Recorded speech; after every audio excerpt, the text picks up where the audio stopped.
Hello à tous! En cette belle semaine de célébration des 7 ans de Nurea TV, nous voici arrivés au terme de ce voyage que je vous ai proposé en 4 parties autour des civilisations anciennes et des peuples des étoiles. Et cette fois, c'est vraiment la dernière sur ce sujet. Je vous conseille donc vivement de voir les 3 premières parties et notamment la troisième, afin de suivre cette passionnante histoire.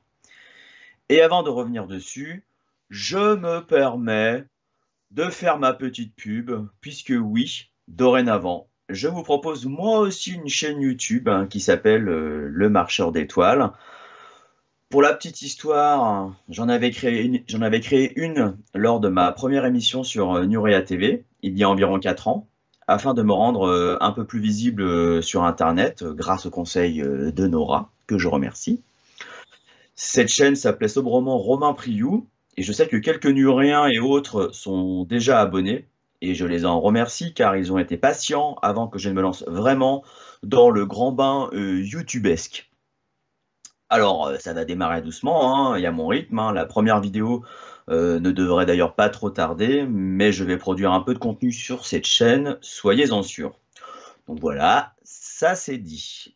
Et j'en profite pour les remerciements d'usage, Pauline, JB, Marius, Roman, mes parents, Ladu, et tous ceux qui m'accompagnent et me suivent depuis le début de cette formidable aventure sur Nurea TV. Merci également forcément à Nora et Guillaume.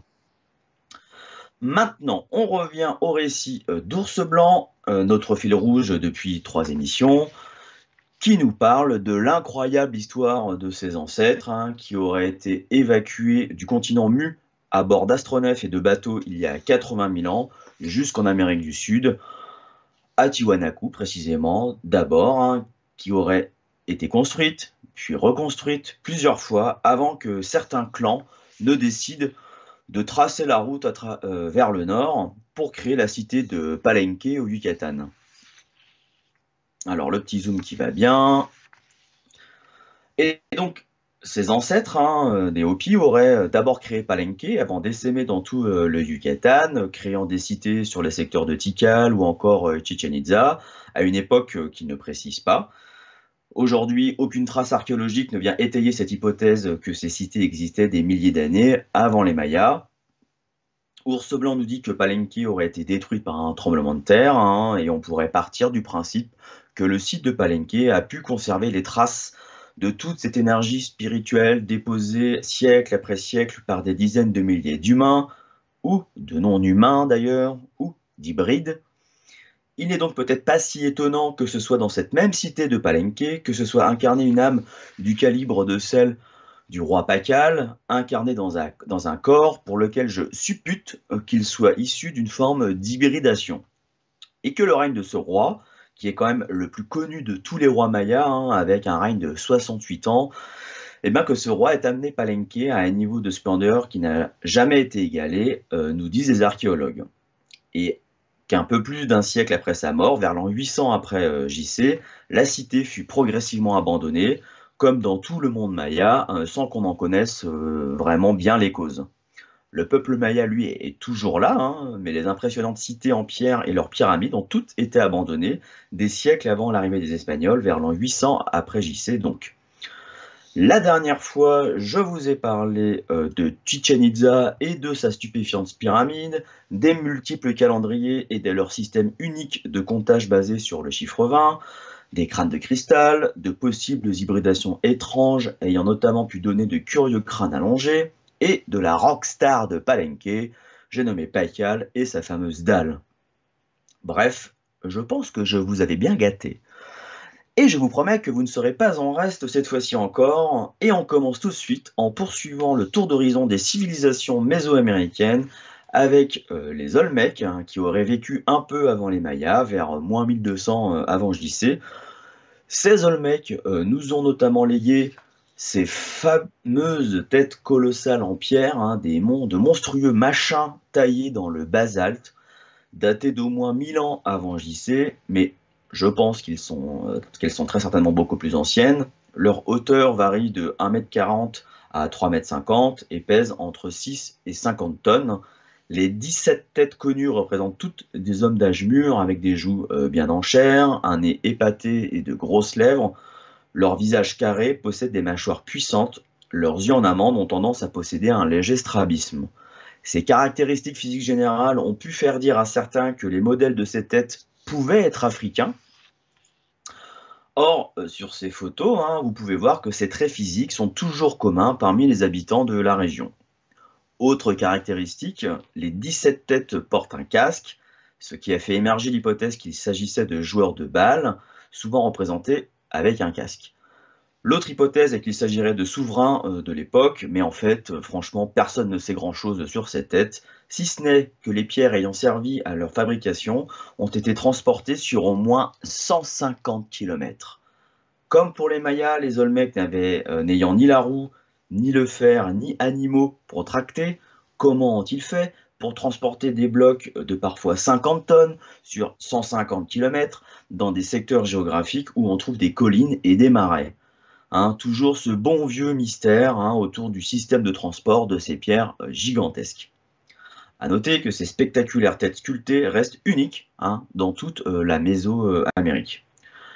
Mais les Olmecs nous ont aussi légué d'autres types de têtes que je vous ai déjà montrées.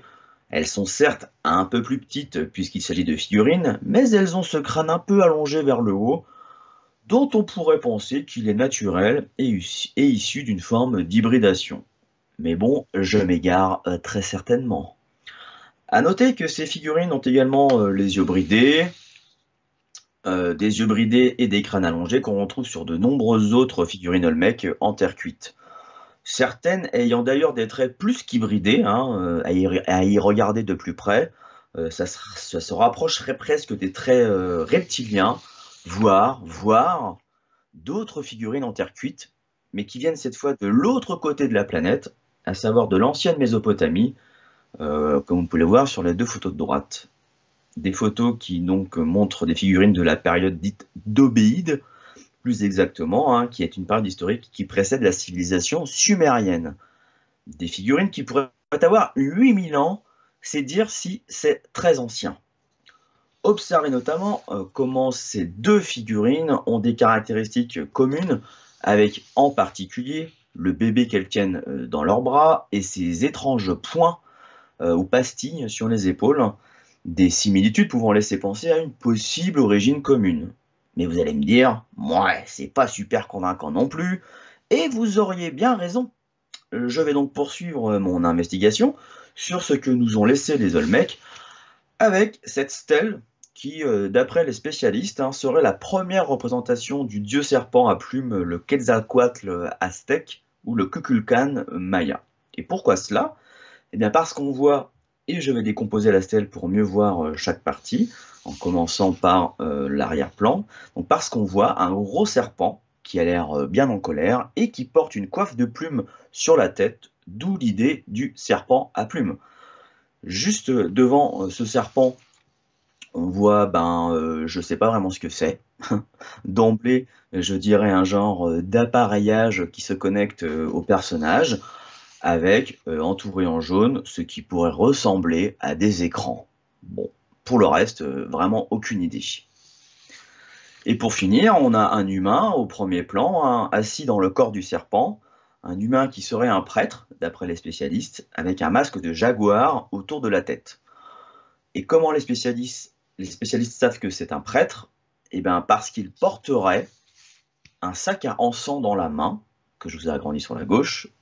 Et comment ils savent que c'est un sac à encens? Mystère. Mais comme ce sont les spécialistes qui le disent, n'est-ce pas?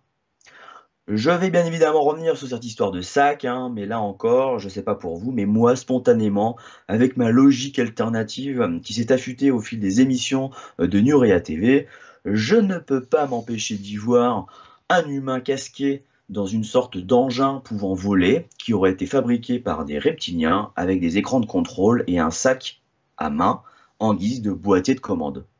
Une hypothèse complètement abracadabrantesque, n'est-ce pas? À noter qu'on retrouve toujours chez les Olmecs une figurine un peu du même genre, avec le personnage assis dans un genre de capsule qu'il serait en train de piloter, en tout cas c'est mon interprétation, et l'oiseau au-dessus de sa tête, qui pourrait symboliser une divinité, ou le fait qu'il est en train de voler. Et il n'y a pas qu'en Mésoamérique qu'on peut trouver ce genre de scène. Il y a également un ancien mythe maori en Nouvelle-Zélande qui raconte la légende du dieu Purangawa qui se serait envolé d'Hawaï vers la Nouvelle-Zélande, à des milliers de kilomètres d'Hawaï, sur un oiseau de feu argenté. Lorsque l'oiseau de feu est arrivé avec le dieu assis sur son dos, toute l'herbe environnante aurait été brûlée. Intéressant comme légende, n'est-ce pas? On trouve toujours le même genre de scène en Égypte, avec le dieu Hapi gravé sur ce bas-relief que l'on peut voir au temple de Philae. Là, toujours pareil, on retrouve cette même idée de capsule, symbolisée par un serpent, à bord de laquelle le dieu Hapi serait assis, tenant un levier de commande symbolisé par un sceptre ou une croix ankh. Ou alors, autre hypothèse, il pourrait s'agir d'une allégorie alchimique qui nous montrerait la transformation intérieure de l'humain qui doit dépasser sa condition animale et accéder à la sagesse du serpent. Pourquoi pas aussi? Et on a même un exemple qui viendrait d'Asie, ça a l'air de facture asiatique en tout cas, mais désolé, je n'ai pas trouvé la référence exacte. Un petit coup de pouce pour trouver l'origine de cet objet ne serait pas de refus, s'il vous plaît. Pour le décrire rapidement, alors certes, on est dans un genre un petit peu différent au niveau de la position du personnage qui n'a pas l'air de piloter, mais il se trouve quand même dans une sorte de capsule reptilienne, ce qui je trouve ressemble aux autres représentations ailleurs sur Terre que je viens de vous présenter. Alors de là à dire que ceux qui ont gravé, peint ou taillé ce genre de scène ont gravé leur dieu en train de piloter un astronef, très sincèrement, il n'y a qu'un pas que je franchis allègrement, forcément, en vous montrant cet homme en train de piloter ce petit hélicoptère. Comme dirait l'autre, toute ressemblance avec des personnes ou des situations ayant existé ne serait que pure coïncidence. Même chose si je vous remontre cette magnifique dalle funéraire de Pacal et ce travail non moins magnifique de Manu avec cette belle dalle en couleur. C'est fou ce génie créatif de tous ces peuples sur Terre quant à leur manière de mettre en scène leurs dieux. À croire qu'ils les ont vraiment vus voler dans des machines fabriquées par des reptiliens, non? En tout cas, moi, c'est une idée qui me séduit. Tenez, j'ai d'autres exemples du même genre qui proviennent aussi de Mésoamérique. Par exemple, ce sifflet, toujours de facture Olmec, où on a l'impression que le personnage est à califourchon sur une ogive ou sur un genre d'astronef. Il nous rappellerait presque cette étrange culture qui a été retrouvée à Toprakale en Turquie, datée de 1000 avant Jésus-Christ. Il est difficile de ne pas voir un pilote, certes privé de sa tête, aux commandes, là encore, d'un astronef. Si on reste en Mésoamérique, on peut voir également ces deux représentations en terre cuite dans des musées, où vous devez normalement y voir deux flûtes. Oui, il s'agit bien de flûtes, donc d'un instrument de musique, reconnaissable notamment sur les petits trous là entourés en jaune sur le nez de l'objet qui vous montre que si, il s'agit bien d'une flûte. Mais quelle ingéniosité de la part de ceux qui ont créé ces instruments de musique, vous ne trouvez pas? En particulier concernant les deux personnages qui pilotent, qui n'ont pas franchement l'air humains, mais plutôt reptiliens. Sûrement encore l'imagination débordante des artisans qui ont fabriqué ces flûtes à partir de rêves ou de visions chamaniques, mais certainement pas à partir de situations ayant réellement existé. Si on reste encore un peu, si on revient à notre stèle de la Benta, il nous reste à voir de plus près un élément dont je vous ai parlé tout à l'heure, à savoir ce fameux sac à encens, ou sac à graines, ou sac à je ne sais quoi, et pourquoi pas imaginer une fonction technologique servant à actionner l'astronef, par exemple. Eh bien, il se trouve que ce genre de sac se retrouve dans d'autres figurines de Mésoamérique, comme ici, sur ce personnage avec un casque et des ailes retrouvées sur l'île de Jaina au Mexique, ou encore sur cette autre figurine représentant Tlaloc, le dieu maya de la pluie, reconnaissable grâce à ses grosses lunettes. Alors bon, certes, il a un drôle d'attirail au-dessus de la tête, qui pourrait laisser penser à un appareil technologique, mais bon, on ne sait pas vraiment ce que c'est. Dans ces deux cas, comme pour la stèle de la Benta, hein, à quoi peut bien servir ce mystérieux sac qui a l'air à chaque fois d'accompagner un personnage qui pourrait donner l'impression qu'il va s'envoler? Le plus étonnant, et les plus avertis d'entre vous savent déjà dans quelle partie du monde je vais maintenant me rendre, le plus étonnant, disais-je, c'est qu'on retrouve ce même genre de sac porté par des divinités ou des rois mi-homme, mi-poisson, mi-homme, mi-oiseau ou encore mi-homme, mi-molette, le tout sur des bas-reliefs en Mésopotamie.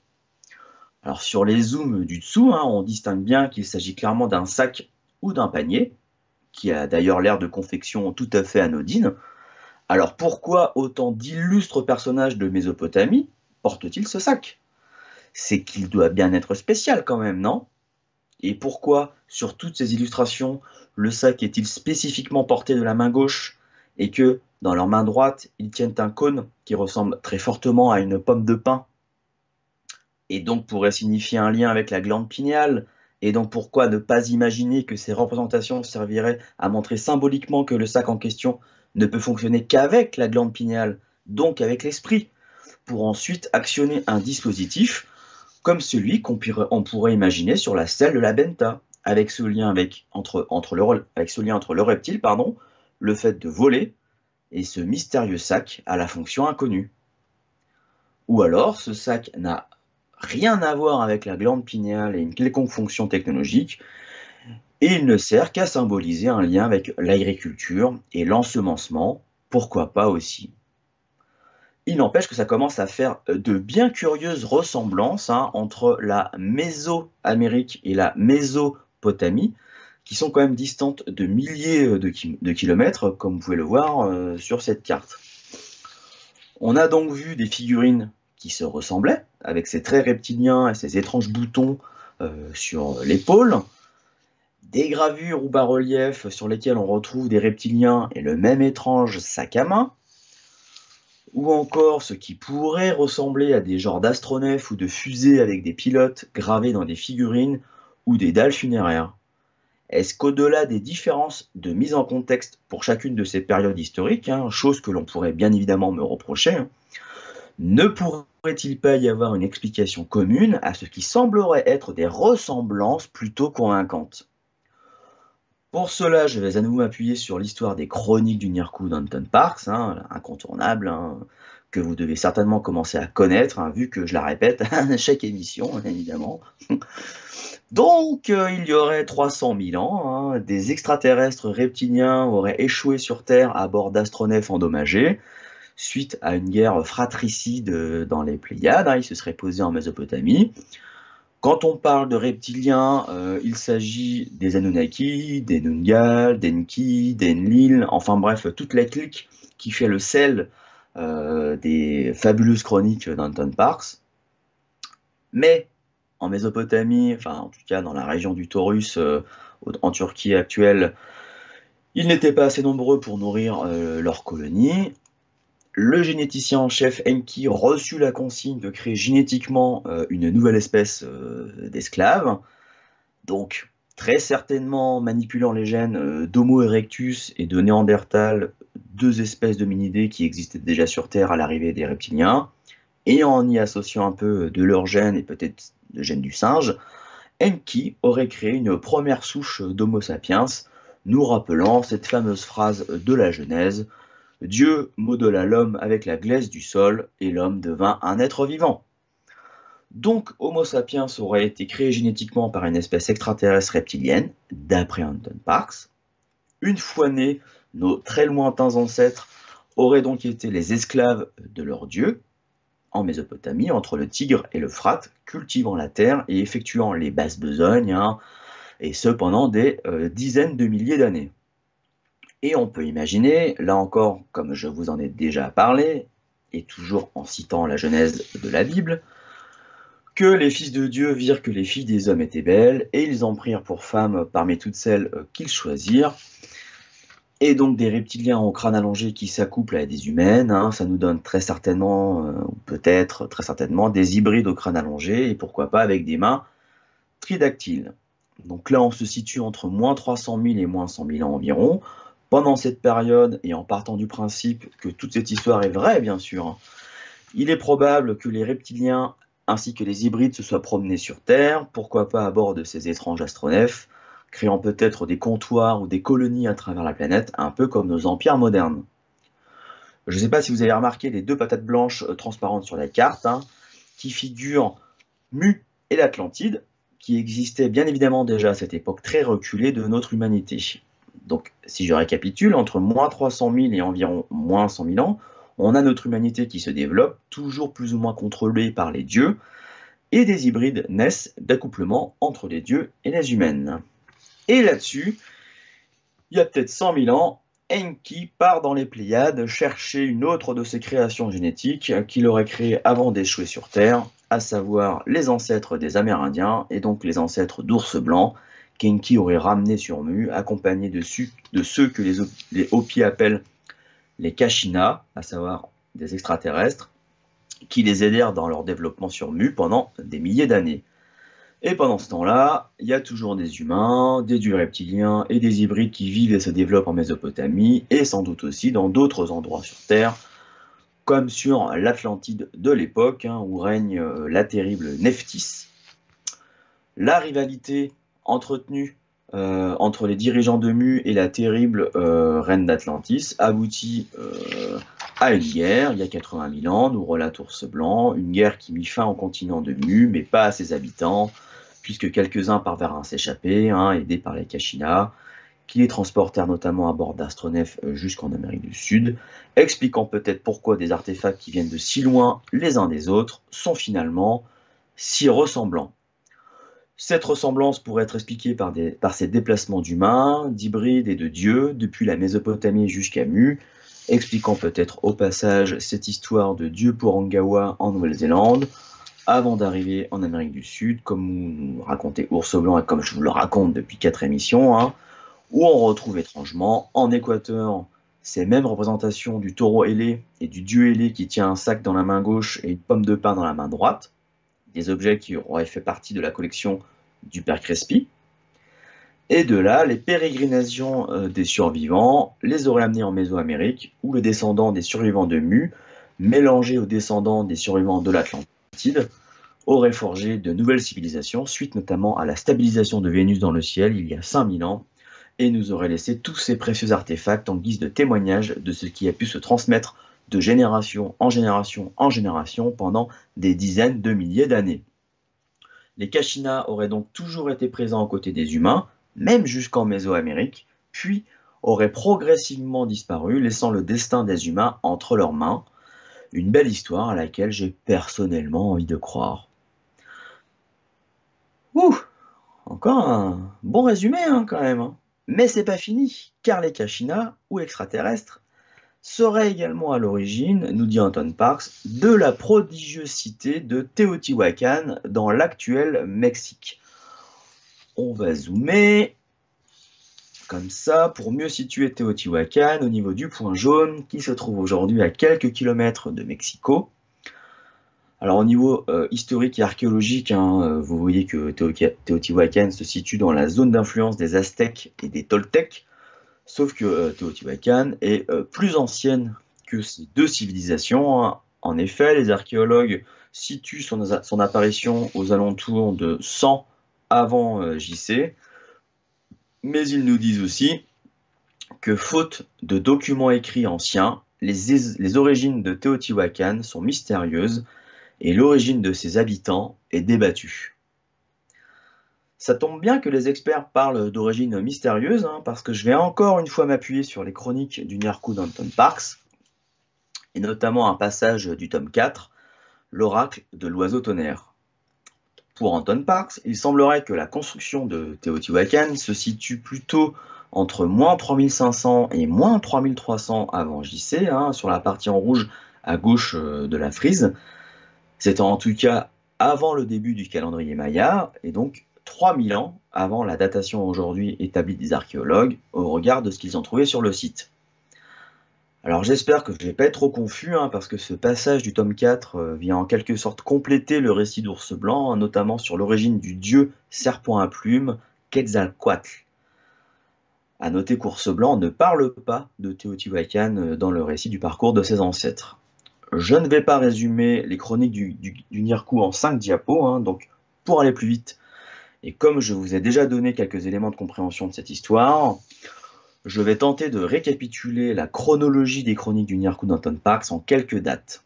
Donc, moins 300 000 ans, arrivée des reptiliens depuis les Pléiades, création génétique d'Homo sapiens, commencement d'une civilisation en Mésopotamie, moins 100 000 ans, Enki Osiris va chercher les ancêtres des Amérindiens dans les Pléiades et les ramène sur Mu.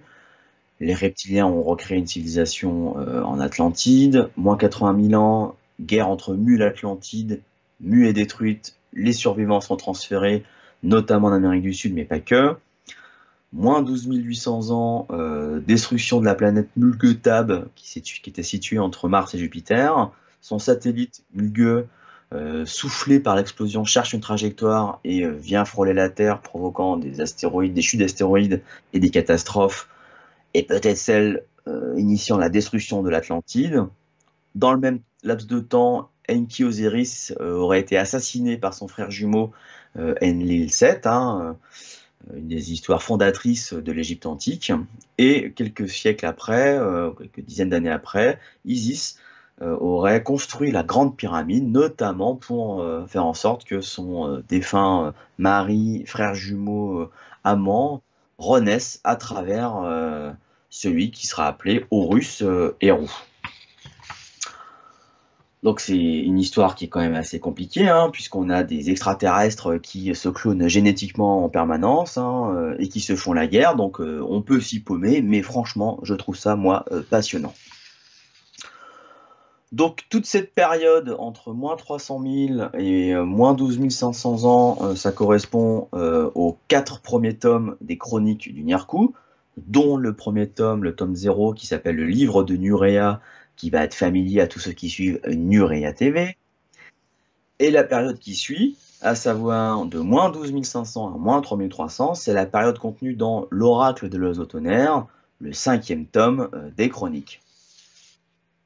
Donc, je poursuis sur cette histoire, donc avec Héru qui prend la place d'Osiris, et donc vers moins 3500 ans, moins 3300 ans, alors que les deux clans, donc d'Héru, Horus et de Seth, s'affrontent à nouveau dans le ciel, à bord de leurs astronefs respectifs.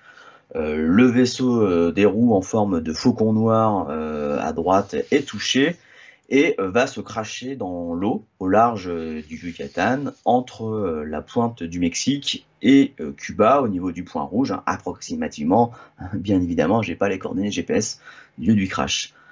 Là-dessus, Anton Parks nous raconte qu'Héru, accompagné donc de son frère Anubis et d'un géant humain hybridé, serait arrivé sur Aztlan, la fameuse cité dont je vous ai également déjà parlé, et dont parlent les Aztèques dans un codex qu'ils ont rédigé, le codex Boturini, où on voit des gens en barque quitter une île pour une autre terre, qui aurait été celle du Mexique.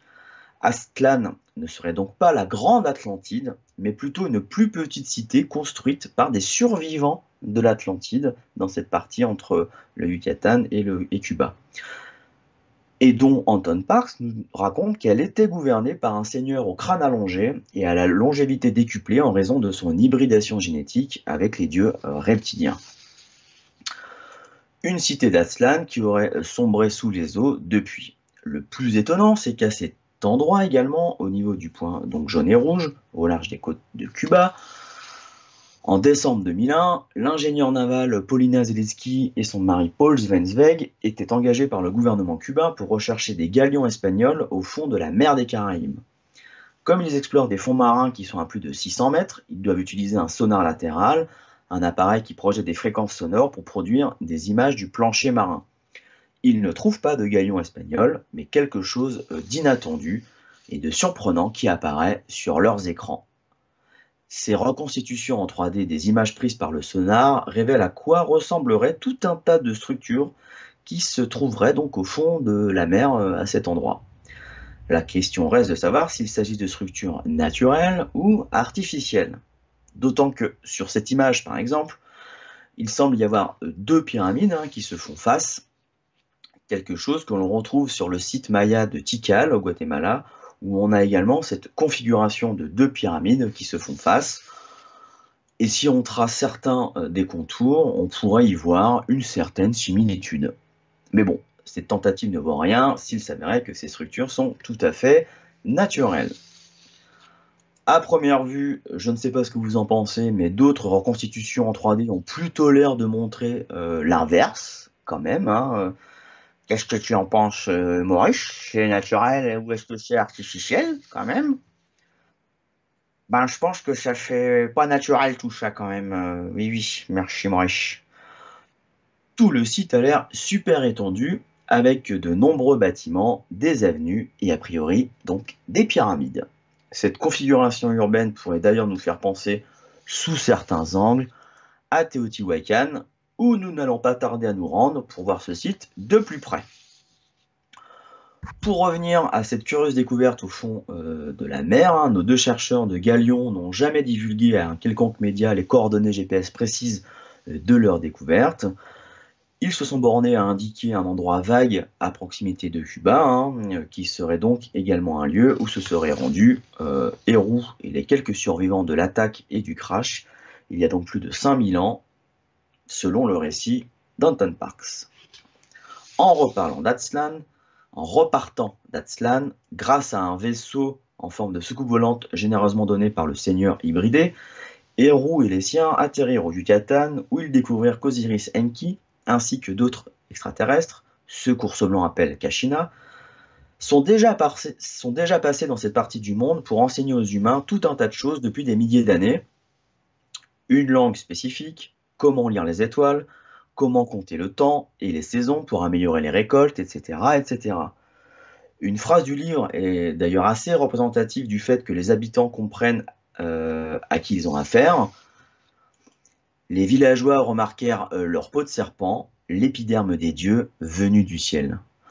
Donc, pour info, ce magnifique dessin d'Héroux que vous voyez à l'écran se trouve sur la page de garde du tome 3 des Chroniques, Le Réveil du Phénix. Il permet de mieux comprendre pourquoi les dieux reptiliens, dont faisait partie Héroux, étaient reconnaissables en raison de cette peau écaillée et de ses yeux de serpent, sans compter leur très grande taille. De là à dire que toutes les représentations à travers la planète de dieux serpents ou de dieux reptiliens seraient en fait liées à l'idée que ces dieux seraient de vrais êtres vivants, il n'y a qu'un pas que... Bref, vous connaissez la suite. Donc, je reprends. Il y a plus de 5000 ans, Héroux et son groupe de survivants débarquent à bord d'une soucoupe volante au Yucatan. Ils sympathisent avec les autochtones. Il leur montre qu'ils sont dignes de confiance. Il les persuade en passant d'arrêter les sacrifices humains et leur propose de les accompagner à travers la forêt du Yucatan jusqu'à une vallée fertile entre des montagnes, Teotihuacan, dont le nom signifierait le lieu où l'on devient Dieu. Ça ne s'invente pas. En haut, une photo de 1878 et en bas, une photo de 2015. Curieusement, lorsqu'Hernán Cortés et ses hommes ont conquis l'Empire aztèque au XVIe siècle, ils ont demandé aux autochtones qui avait construit une ville si colossale. Ce à quoi les Aztèques auraient répondu: nous ne sommes pas les bâtisseurs de Teotihuacan, cette ville a été construite par les Kinanatzin, une race de géants venus des cieux au temps du deuxième soleil. Eh ben, si même les Aztèques l'ont dit, alors,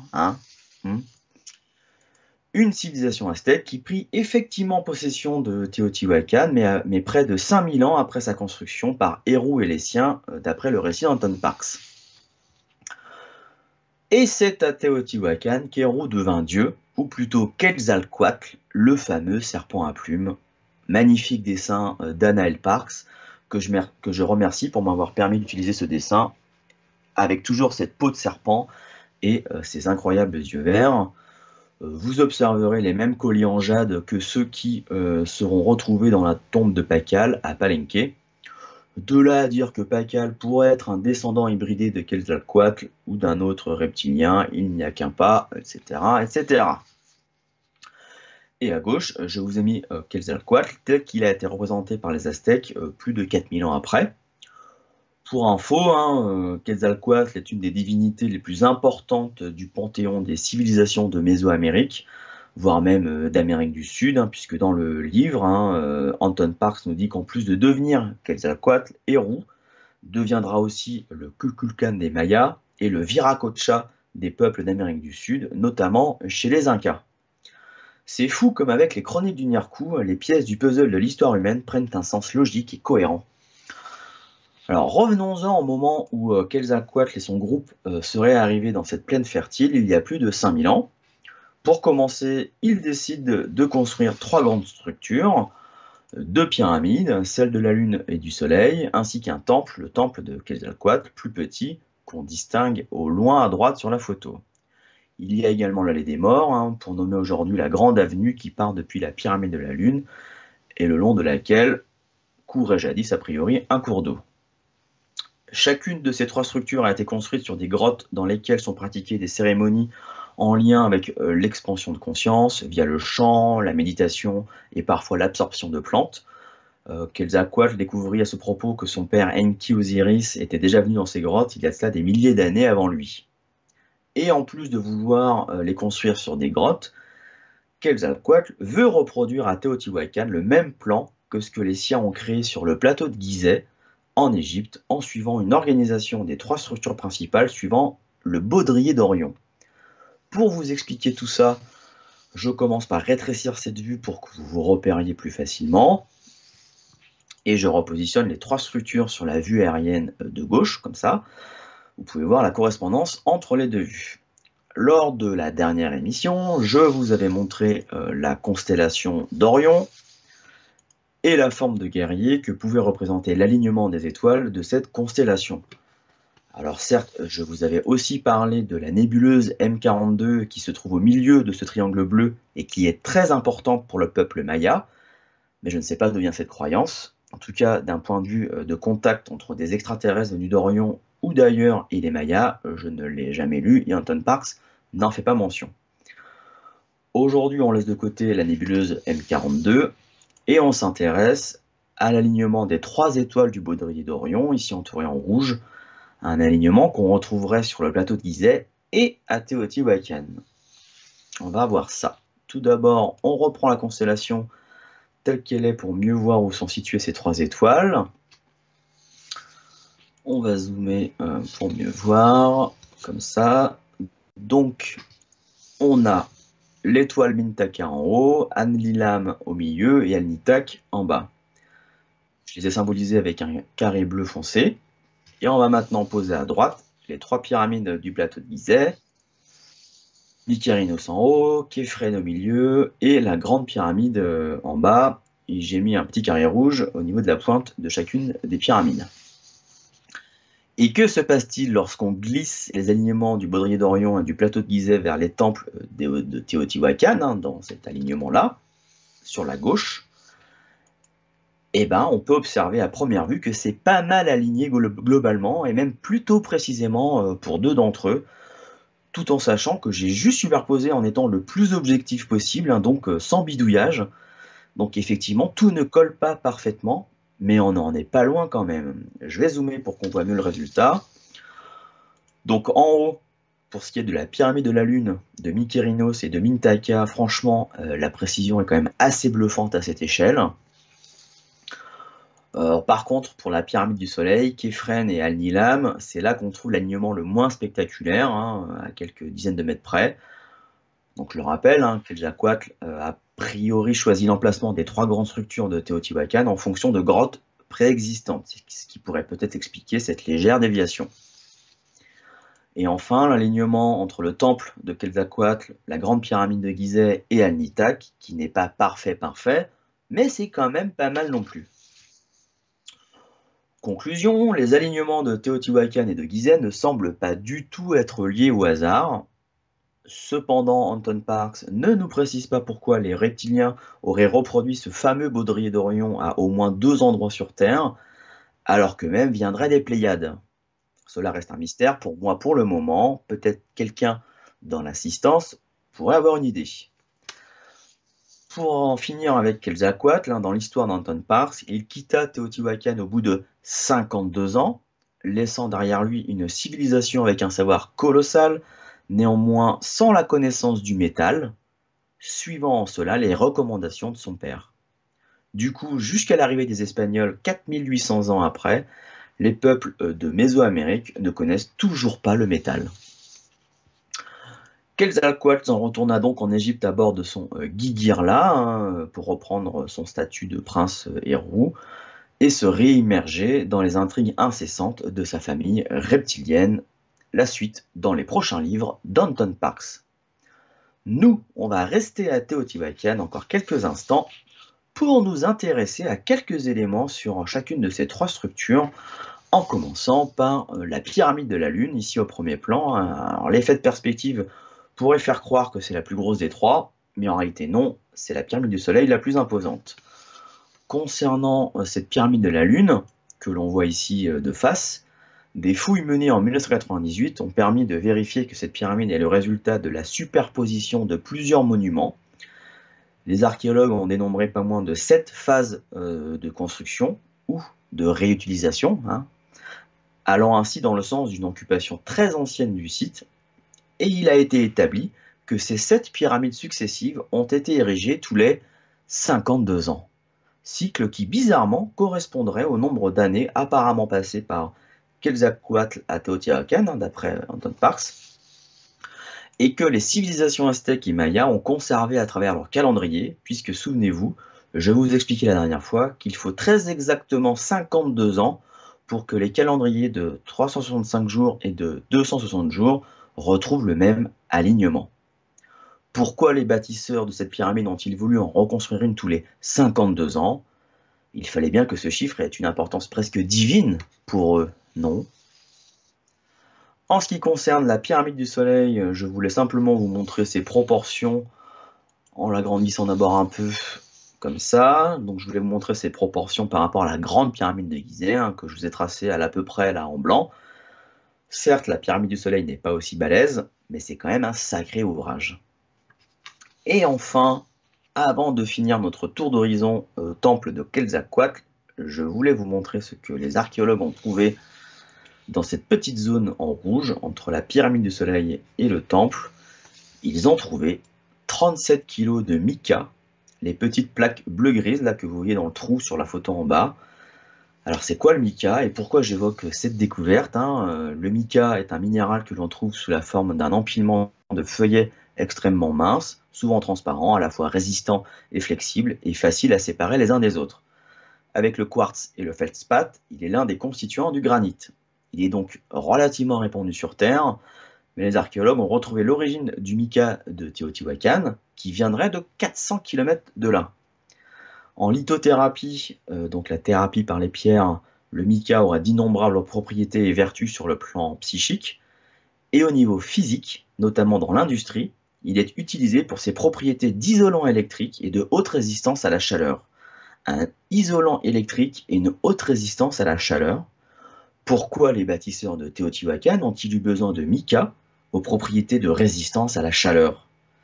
Je rappelle que dans l'histoire racontée par Anton Parks, quand Quetzalcoatl arrive sur place avec ses suivants ainsi que le peuple amérindien qui l'accompagne, il se balade avec une soucoupe volante qu'Anton Parks nomme Gigirla, son nom en sumérien. Est-ce que les ingénieurs de Quetzalcoatl auraient renforcé le site d'atterrissage et de décollage de cet engin avec du mica afin de protéger davantage le sol? En même temps, 37 kg, ça peut paraître peu en termes de quantité, hein, mais c'était peut-être suffisant pour les besoins liés à un seul appareil. Donc c'est une hypothèse, hein, évidemment. Hein. Ce qui est sûr, c'est que ce mica n'est pas là par hasard, puisqu'il a été extrait à 400 km de là, et que c'est donc ce mica, avec ses propriétés, qu'il voulait. Je vous emmène maintenant au temple de Quetzalcoatl, que je vais vous montrer de plus près, comme ça. Bon, alors là, c'est clair que c'est pas le plus spectaculaire des trois, hein. La photo est un peu floue également, mais ce qui est intéressant n'est pas à l'extérieur, mais à l'intérieur, ou plutôt dessous le temple, au niveau du tunnel de couleur un peu mauve sur ce visuel en 3D. Donc, à 12 mètres de profondeur, il aurait été scellé entre 200 et 250 après JC. Ce tunnel a été accidentellement révélé par l'archéologue Sergio Gomez et a été étudié entre 2009 et 2016. Et il a révélé des milliers de riches offrandes, des statuettes en jade, des céramiques, des coquillages, sans parler de l'étonnante présence de mercure dans les entrailles du monument. Oui, oui, du mercure, les archéologues parlant même d'une rivière de mercure. Alors, très étonnant, puisqu'il faut savoir que le mercure était extrêmement rare dans l'ancien Mexique, car il était obtenu à partir de cinabre rouge, qui a été retrouvé, souvenez-vous, en grande quantité dans la tombe de Pacal, à Palenque. On fait chauffer le cinabre, et hop, on obtient du mercure liquide. Les archéologues pensent qu'il a peut-être une signification surnaturelle à des fins rituelles, ou alors il pourrait représenter une rivière des enfers, et que cela pourrait conduire directement à une tombe royale que les archéologues désespèrent de trouver un jour. En effet, les restes des premiers rois de Teotihuacan, parmi les dirigeants les plus puissants du monde préhispanique, quand même, et ils n'ont jamais été retrouvés à ce jour. En même temps, si on prend au pied de la lettre l'histoire racontée par Anton Parks, et le fait que l'instigateur de cette cité, à savoir le dieu Quetzalcoatl, Héru, si c'est lui qui a construit puis quitté la cité, les archéologues ils peuvent creuser encore longtemps, car ils ne trouveront pas la tombe du premier roi que fut Quetzalcoatl. Encore une fois, si tant est que l'histoire d'Anton Parks soit vraie. Alors, il y a Ours Blanc également qui dit quelque chose à propos du mercure. Toujours avec cette fois du père Fouras, histoire de faire un peu l'ancien Hopi. À une certaine époque, on utilisait aussi le mercure, mais je ne sais pas exactement dans quel but. D'après notre tradition, il en existait deux sortes, une liquide et une solide. Il y aurait un rapport avec la chaleur et l'équilibre, mais je ne sais pas si, du point de vue scientifique, cela signifie quelque chose pour toi. Et donc, que disent les scientifiques à propos du mercure? Eh bien, ils disent que c'est un élément extrêmement rare et conducteur qui, de nos jours, est principalement utilisé dans l'électronique et les automobiles. La présence de cette substance dangereuse au-dessous de ce temple a donc forcément déconcerté les scientifiques, et pas que, j'imagine. Donc si on reprend une vue d'ensemble de Teotihuacan avec la pyramide du soleil au premier plan et le temple de Quetzalcoatl au fond, les archéologues ont trouvé 37 kg de mica au niveau de la tache rouge et une rivière de mercure sous le temple de Quetzalcoatl. Du mica et du mercure trouvés à quelques dizaines de mètres de distance, soit un métal qui est conducteur et un minéral qui résiste aux très hautes températures, localisé à propos de grandes pyramides dont l'origine reste encore mystérieuse. Dis-moi pas que l'histoire d'Anton Parks pourrait être vraie quand même, hein? Alors pour poursuivre mon explication au sujet du mercure et d'un possible lien avec une forme de technologie, on va aller se promener de l'autre côté du Pacifique, en Asie, où on va aller jeter un coup d'œil en Chine, en Inde, au Sri Lanka, pour évoquer les Vimana ou chars volants, et puis on fera aussi un petit saut en Russie pour voir d'étonnants pétroglyphes. Et puis tiens, allez, on ira aussi jeter un œil à 2-3 peintures rupestres pas piquées des hannetons chez les aborigènes en Australie. Alors, à savoir que ce que je vais vous montrer maintenant a, de mon point de vue, un lien avec l'histoire d'Ours Blanc. On reste toujours dans le même registre en évoquant des contacts extraterrestres, via notamment des hybridations avec des humains, des astronefs, le peuple fourmi que je vais évoquer, ou encore le mercure. Cette parenthèse asiatico-australienne me paraît donc importante, et notamment pour comprendre pourquoi on peut avoir du mercure à Teotihuacan, mais aussi de l'autre côté du Pacifique. Et ouais. Donc j'ouvre la parenthèse avec le mausolée de l'empereur Qin Shi Huang en Chine. Donc, d'abord le petit zoom de circonstance. Et nous voilà en Chine, vous avez les frontières en jaune, et je vous ai positionné quelques grandes villes comme point de repère, les petits points blancs, Pékin, Shanghai, Séoul. Alors, merci Google Earth, quand même, je m'en sers suffisamment pour les remercier de temps en temps de nous fournir toute cette cartographie si précise de la planète, et ce, presque gratuitement. Donc là, comme vous le voyez, j'ai positionné des pyramides vertes au niveau de ce qu'il semble être de vraies pyramides, notamment au niveau du tiers groupé, là ici entouré en vert, dans la province du Shaanxi, là où on trouve aussi notre mausolée. Alors encore un zoom, pour nous rapprocher de la ville chinoise de Xi'an, entourée d'une multitude de pyramides ou mausolées ou tombeaux, au choix, celle qui nous intéresse se trouvant à droite de cette carte sur le point jaune. Alors pourquoi je dis ou pyramide, ou mausolée, ou tombeau, hein, c'est parce qu'on n'a pas beaucoup d'études sur le sujet et qu'il a fallu attendre 1994 pour qu'un occidental, l'écrivain et chercheur allemand Hartwig Hausdorff, obtienne une autorisation de visite. Donc là, je vous ai mis quelques-unes des rares photos qui ont pu être prises ou par cet Allemand ou par des Chinois eux-mêmes, hein, et qu'on peut trouver sur Internet. Donc ces pyramides, entre guillemets, hein, seraient des tumuli abritant la sépulture d'une haute personnalité. 65 sont la sépulture d'empereurs, les plus imposantes évidemment, et 200 autres, plus petites, sont la sépulture d'impératrices, princes, princesses ou hauts fonctionnaires. Je passe vite, hein, car il n'y a pas grand-chose d'autre à raconter. Et puis nous, ce qui nous intéresse, c'est le plus grand mausolée de tous, hein, celui de l'empereur Qin Shi Huang, d'une largeur de 350 mètres et d'une hauteur de 50 mètres, et qui devait, a priori, avoir cette tronche il y a de cela 2000 ans. Car cet empereur mégalo a régné en 200 avant JC, hein, et mégalo parce qu'il est notamment connu pour être le père de la Grande Muraille de Chine et de l'immense armée en terre cuite qui est composée de 8000 statues de terre cuite grandeur nature, excusez du peu. Cette armée se trouvant à quelques encablures du mausolée de cet empereur Qin, sachant que sa tombe est enterrée profondément là-dessous. Et le plus dingue, c'est que cette tombe n'a pas encore été ouverte. On ne sait donc pas vraiment ce qu'il y a dedans. Et pourquoi est-ce qu'elle n'a pas été ouverte? Parce que l'État chinois souhaite attendre le développement de technologies qui garantissent que le contenu, en particulier la momie de l'empereur, ne subira aucun dommage. Et en plus, avec une des seules sources écrites valables à leur disposition, les archéologues pensent que l'accès à la tombe est truffé de pièges et de trappes équipées d'arbalètes et qu'il y a aussi une forte présence de mercure. Et oui, nous y voilà, hein. L'écrit en question précise qu'il y aurait une gigantesque maquette de la Chine dans le tombeau, donc de l'époque, hein, de l'empereur Qin, et que le mercure aurait été coulé pour symboliser les cours d'eau et les mers. L'image à l'écran est une image d'artiste, hein, car, comme je vous le disais, personne ne sait à quoi ressemble l'intérieur. À noter que des tests modernes ont été effectués sur le tumulus, et ces tests ont révélé des concentrations exceptionnellement hautes de mercure, ce qui tend à confirmer que l'écrit historique est véridique. De plus, il serait avéré que l'empereur consommait régulièrement des perles rouges de cinabre, appelées également sang de dragon, qu'il pensait être un moyen pour ne pas vieillir. Les historiens pensent donc qu'il serait mort d'une overdose de mercure. Est-ce un hasard si une ancienne tombe en Chine et un ancien temple au Mexique contiennent tous deux du mercure liquide? Hein? Bon, question.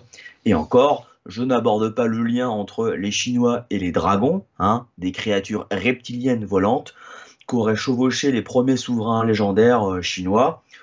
Les Chinois ont leurs créatures reptiliennes volantes et les peuples de Mésoamérique ont leurs serpents à plumes.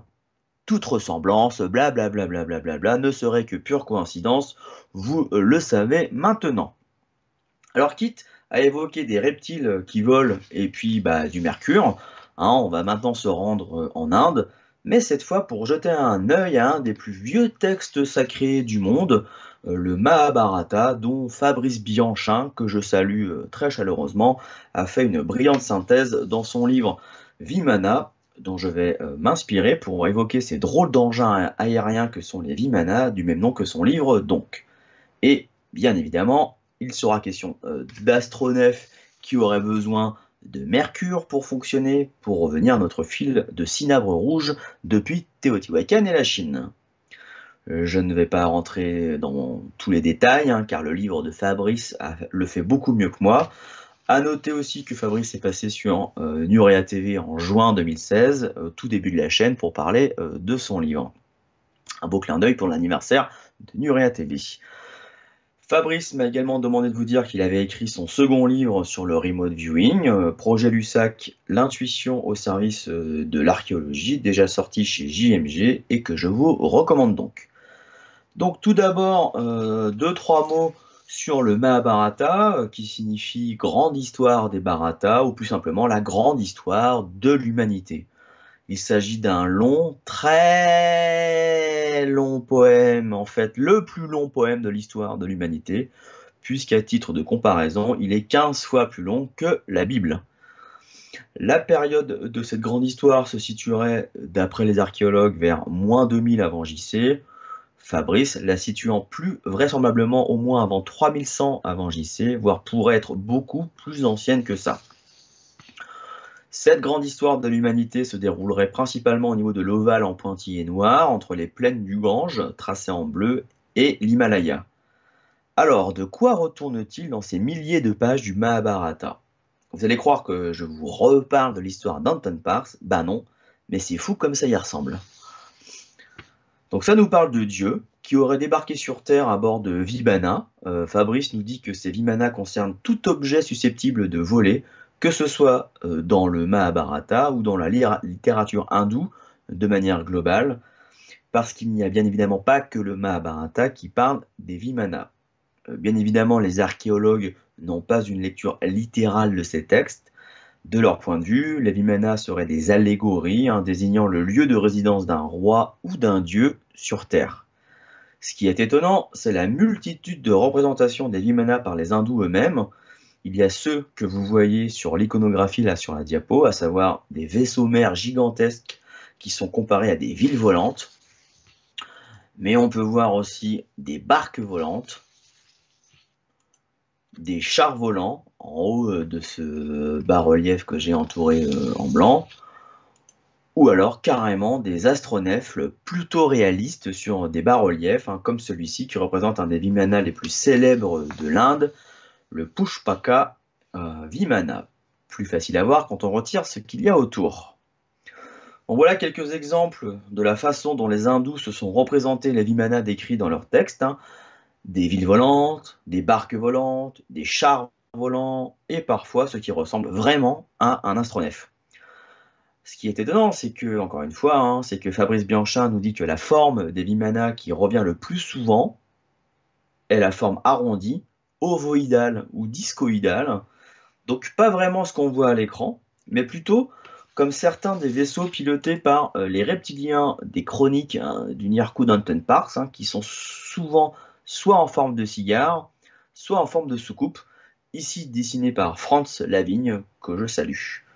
Autre caractéristique de ces Vimana, décrites dans le Mahabharata, ils peuvent être invisibles, leur décollage peut se faire à la verticale, et ils peuvent parcourir des milliers de kilomètres sans se ravitailler. Ils se déplacent si rapidement qu'on ne les entendrait pratiquement pas depuis le sol, et ils pourraient rester immobiles au-dessus du sol sans bouger. Et Fabrice insiste dans son livre que tous les textes anciens qui ont décrit les Vimana sont unanimes.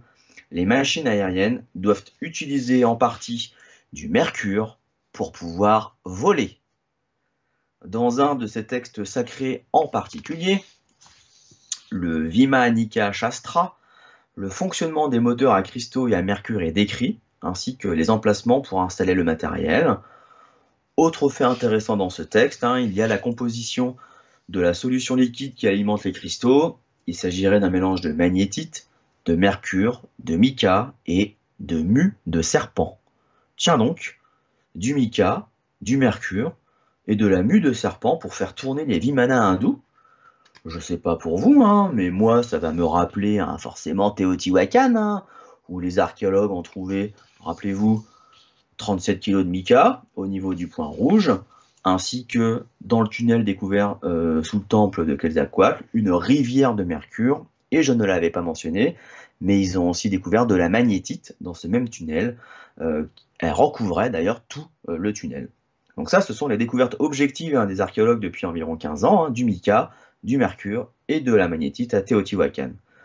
Et si l'on s'en tient au récit d'Anton Parks, on aurait donc un dieu reptilien qui deviendra le dieu serpent à plumes Quetzalcoatl, qui aurait vécu 52 ans à Teotihuacan vers moins 3300 avant JC, et qui aurait donc eu une peau de serpent, et qui apparemment pilotait un genre de Vimana. Est-ce que tout ceci relèverait de la simple coïncidence? J'en viens maintenant aux êtres capables de piloter ces Vimana, tels que décrits dans le Mahabharata. Alors sans trop de surprise, seuls les dieux pouvaient apparemment les piloter. Je vais vous citer quelques-uns des plus célèbres d'entre eux. Shiva, Krishna, Vishnu ou encore Rama, hein. Et qu'est-ce qu'ils ont de particulier, ces dieux? En plus de pouvoir piloter des Vimana, ils ont une allure humaine, certes, bien que certains aient plusieurs bras. Ils sont plus grands que les humains, mais la caractéristique la plus étonnante est qu'ils ont tous la peau bleue. Et comme ils sont décrits avec cette peau bleue dans le Mahabharata, et ben les hindous les ont représentés systématiquement avec cette couleur, que ce soit sur des peintures, statues ou autres iconographies. Cette couleur bleue est d'autant plus étonnante qu'elle nous rappelle vaguement ce que je vous avais montré chez les Mayas, avec cette statuette de cet étrange être bleu à 3 doigts, ou encore les dieux ou démons qui sont peints sur les codex mayas. Mais ça va nous rappeler aussi la couleur d'un célèbre autre dieu, mais lui qui vient d'Égypte, cette fois, à savoir Osiris, la plupart du temps représenté avec cette étrange couleur bleu-verte. Osiris étant bien connu par les lecteurs d'Haunted Parks pour n'être qu'un nouveau nom du dieu reptilien qui porta de nombreux noms au cours de sa longue existence sur Terre, que ce soit sa âme, son nom de naissance, ou encore Enki ou Osiris pour les plus connus. Bref, je ne fais que remarquer l'étonnante similitude de toutes ces couleurs de peau qui oscillent entre le vert et le bleu pour tous les dieux. Pour tous ces dieux, les dieux hindous auraient-ils un lien de parenté avec les reptiliens? Seraient-ils eux-mêmes des reptiliens qui ont été transformés en grands dieux à la peau bleue au fil des millénaires après leur disparition, des dieux qui peuvent manier les Vimanas? Ou alors des hybrides, descendants des unions entre dieux et humaines? Parce que oui, j'en ai pas parlé, mais le Mahabharata évoque beaucoup d'accouplements entre ces dieux à la peau bleue et les humaines, Fabrice Bianchin suspectant même des expériences génétiques liées à ces hybridations. Des hybrides à la peau bleue qui avaient également la possibilité de piloter les Vimanas. Bah dis donc.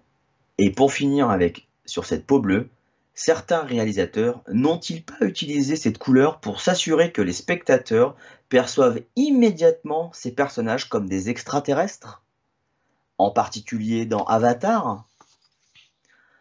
Sans compter tous les personnages de films de super-héros qui ont fait l'objet de mutations génétiques, que ce soit dans les X-Men ou autres. Ça en fait des personnages bleus au cinéma, non? À noter que Fabrice précise également dans son livre qu'il est nécessaire que le lecteur se fasse à cette idée, car elle revient systématiquement dans le Mahabharata. Dès que les dieux doivent se rendre d'un point à un autre, ils empruntent des Vimanas pour effectuer leur déplacement. Et il y a un lieu où certains dieux avaient l'air de se rendre de temps en temps à bord de Vimana, c'est au Sri Lanka. Il s'agit de Mihintale, un des plus vieux sites bouddhistes de l'île, au niveau du Point Jaune. Une chronique sri-lankaise raconte qu'il y a 2250 ans, le fils de l'empereur de l'Inde aurait atterri sur le haut du rocher après un voyage en Vimana, depuis l'Inde donc, un voyage qui aurait mis moins d'une journée. Il aurait ensuite apporté le bouddhisme au Sri Lanka. Depuis lors, Mihintale, et en particulier son rocher, est considéré comme le berceau du bouddhisme au Sri Lanka et est un lieu de pèlerinage vénéré. C'est pour cette raison qu'on distingue une pagode blanche à proximité du rocher. Mais ce site m'intéresse aussi en raison de ce triangle gravé qui a été retrouvé non loin du gros rocher. Un triangle gravé dont je vous avais dit dans l'émission sur Mu et la Lémurie de décembre 2020 qu'il me donnait l'impression de relier Mihintale avec deux autres gros rochers distants d'une cinquantaine de kilomètres, à savoir Yapaua et Sigiriya. Alors, au-delà du côté spectaculaire de ces trois rochers sortant du sol, ils forment également ensemble, lorsqu'on les relie, un triangle presque isocèle. Et je vous posais la question de savoir si, dans cette configuration de trois gigantesques rochers qui sortent de terre comme ça, on ne pouvait pas y voir un lien avec les énergies telluriques, et que le fait de relier ces sites entre eux par je ne sais quelle science, et au regard du fait qu'ils forment un triangle presque isocèle, cela permettrait de créer des champs énergétiques spécifiques, amplifiés par le quartz contenu dans le granit dont les rochers seraient composés. Je m'égarais encore sans doute à l'époque. Et de ces trois rochers, il y en a un dont je vous avais longuement fait la présentation lors de cette émission sur Mu et la Lémurie. Il s'agit de Sigiriya, non loin de Mintalé donc. Sigiriya, c'est un des sites qui m'a sans doute le plus bluffé au cours de toutes ces recherches sur ces civilisations anciennes. Quand on se rapproche par voie aérienne, on se rend compte que le sommet du rocher a été taillé et aplani et qu'on y distingue de nombreuses terrasses. Le seul accès à ces terrasses se fait depuis tout en bas. Je ne vais pas vous refaire tout le chemin, mais à un moment donné, vous vous retrouvez devant ces deux grosses pattes géantes taillées en granit et qui seraient les pattes d'un lion. Les locaux racontent qu'autrefois, une tête de lion existait également, mais ce fait n'a jamais pu être démontré. Ah bon? Des pattes de lion? On va zoomer un peu plus quand même, comme ça, pour voir qu'à première vue, je suis pas biologiste, mais ça m'a pas l'air de ressembler à des pattes de lion. D'emblée, moi je vois des pattes de reptile ou de dragon, mais là encore, sans doute, mon imagination. Lorsqu'on compare avec une vraie patte de lion, justement, ça n'y ressemble quand même pas plus. Regardons maintenant des pattes de lion stylisées, sous forme de statue, comme celle du Sphinx en Égypte en haut à droite, ou à celle d'une autre statue de lion au Sri Lanka, sur le troisième site, là, à Yapaoua. Là encore, quand on regarde les pattes à Sigiriya, on se dit qu'on n'a pas du tout affaire à la même patte. Mais n'existerait-il pas d'autres animaux vivants avec lesquels on pourrait comparer cette patte de Sigiriya? J'ai cherché et je me suis rendu compte que ce qui s'en rapprocherait le plus serait peut-être, et je dis bien peut-être, des pattes de crocodile, voire de l'oiseau casoar, un genre d'autruche. Franchement, est-ce que je raconte n'importe quoi, ou est-ce que ces pattes de Sigiriya ressemblent davantage à un reptile ou à un oiseau plutôt qu'à celle d'un lion? En d'autres termes, pattes de lion ou pas pattes de lion? Et pour aller au bout de ma pensée, qu'y a-t-il de plus proche dans notre imaginaire, comme mélange entre un reptile et un oiseau, qu'un dragon? Un dragon comme gardien du lieu, ici dessiné par Franz Lavigne, qui pourrait symboliser l'appartenance de ceux qui auraient créé les aménagements sur les hauteurs du rocher de Sigiriya, à savoir, pourquoi pas, certains protagonistes des chroniques du Nirku Danton Park, celles Kenki, Enlil, les Anunnaki, ainsi que tous les descendants hybridés dont on peut imaginer qu'ils soient venus se la couler douce au sommet de ce rocher, avec piscine taillée dans le granit, d'une taille de 17 par 11 mètres, oui monsieur, 17 mètres par 11 mètres dans le granit. Qui plus est, est-ce que le sommet de ce rocher ne donne pas l'impression qu'il était destiné à être accessible principalement, voire uniquement par voie aérienne, et non par en bas, ce qui rejoindrait encore une fois les histoires du Mahabharata et d'Anton Parks. Un lieu de villégiature pour des aliens fatigués de dominer les humains, peut-être. Je dis ça parce que lorsque vous arrivez aux pattes du dragon, il reste encore quelques escaliers en métal à monter avant d'arriver aux ruines du sommet où vous voyez les gens sur la photo. Sauf qu'au niveau de la partie entourée en jaune, voilà ce qu'on peut voir juste à côté de l'escalier en métal qui a été encastré à même la roche. Et bien évidemment à l'époque, il n'y avait pas d'escalier. Alors comment les gens montaient? Car si on enlève cet escalier, qu'est-ce qui reste? Eh bien il ne reste plus que ces étranges marques dans la roche, à droite, comme si quelqu'un avait marché dans la roche molle et qu'il y avait laissé ses traces de pas, comme sur du béton frais. Encore cette histoire de roche molle qui nous renvoie Sacsayhuaman, le Pérou. Car vous ne me ferez pas croire que ces marques dans la pierre sont des marches d'escalier. Et en plus, lorsqu'il pleuvait, bonjour l'angoisse. Bref, cette arrivée au sommet est quand même très bizarre. En fait, c'est comme si ça nous montrait que c'est pas du tout par en bas qu'on pouvait accéder au sommet. Mais principalement par les airs. Grâce au Vimana, peut-être que les dieux se posaient tranquillou sur la petite plateforme dédiée à cet effet et profitaient ensuite des installations du site.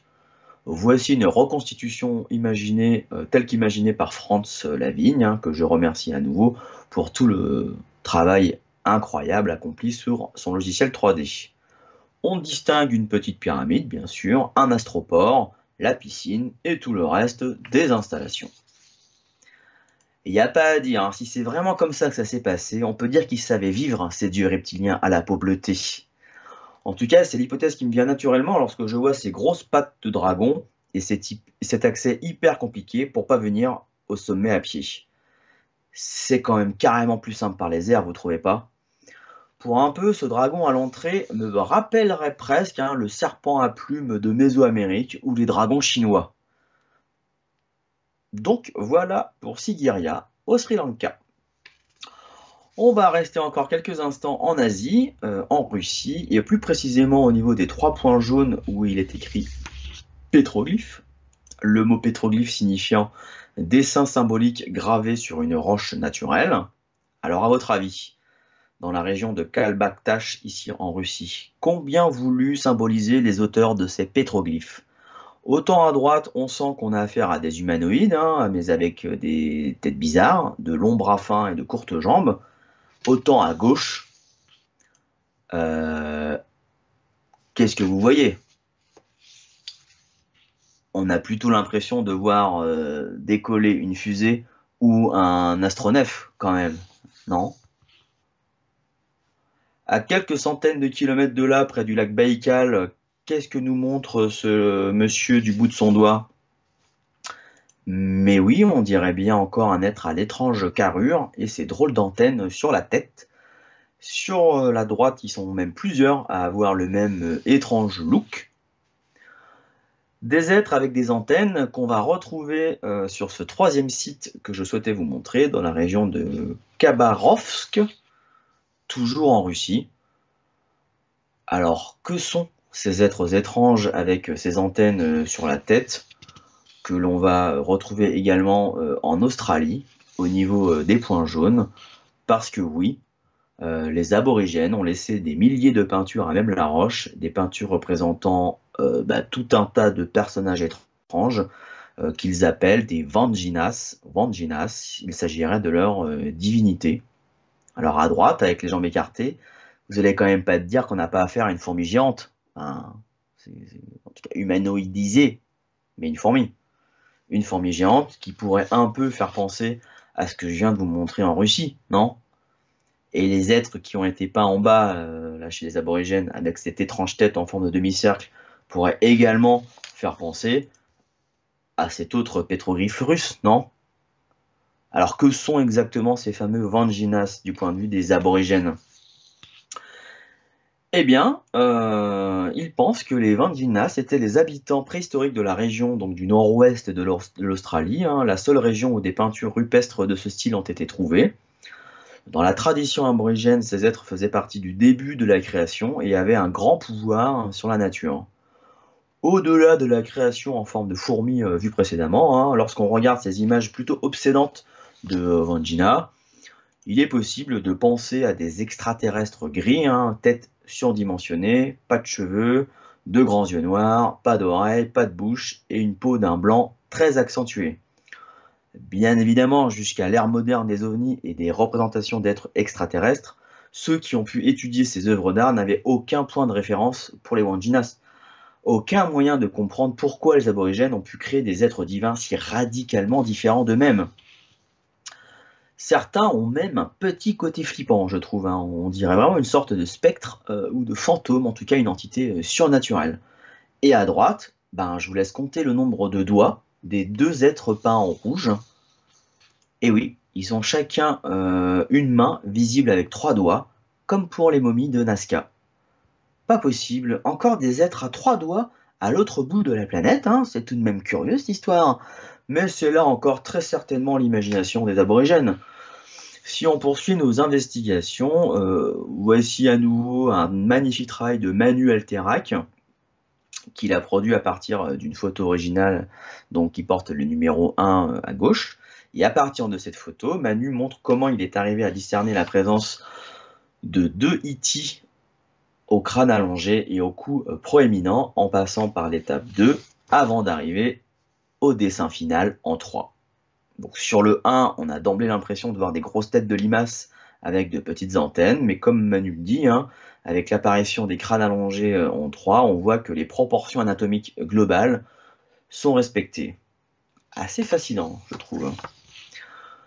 Toujours en Australie, cette fois dans la région de Carnarvon Gorge, on peut y trouver cette paroi rocheuse sur laquelle des humains ont soufflé dessus avec la technique du pochoir.